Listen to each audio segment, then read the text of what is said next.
দেখো, তোমাদের তো বললামই আজকে বৃহস্পতিবার, মেয়ে রুটি খেয়ে গেল। তোমার দাদা রুটি খাবে না, তোমাদের দাদা তার একটু অন্য কিছু টিফিনতেই। তো চলো দেখো, এগুলো কি দেখতে পাচ্ছ, এগুলো সাবু।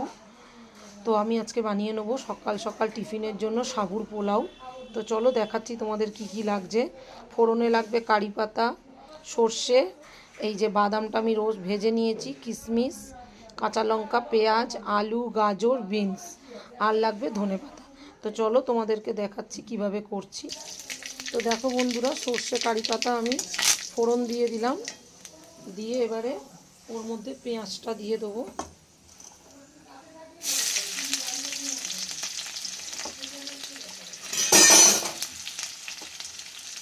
দেখতেই পাচ্ছ, পেঁয়াজটা দিয়ে দিলাম।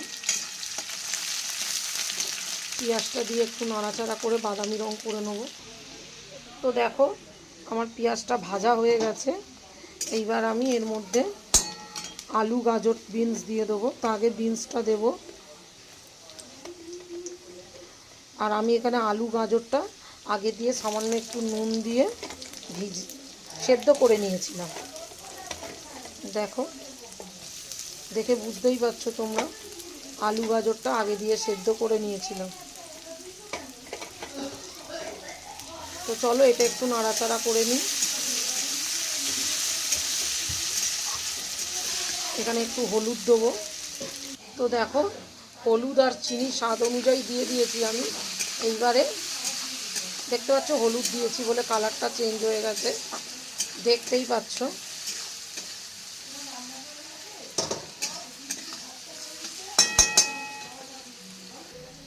তো দেখো বন্ধুরা, এখানে আমার আলু, গাজর, বিনস সব ভাজা নরম হয়ে গেছে। তো এর মধ্যে এবারে আমি মিশিয়ে দেবো সাবুগুলো।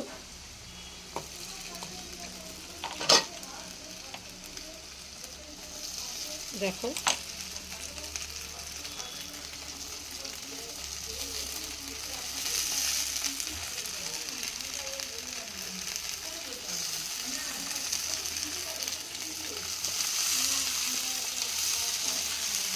দেখতেই পেলে সাবুগুলো সব দিয়ে দিলাম। এইবারে ওর মধ্যে দিয়ে দেবো বাদাম আর কিশমিশ, আর দিয়ে দেবো কটা কাঁচা লঙ্কা কুচনো। তো দেখো, এবার নাড়িয়ে চাড়িয়ে মিশিয়ে নেব।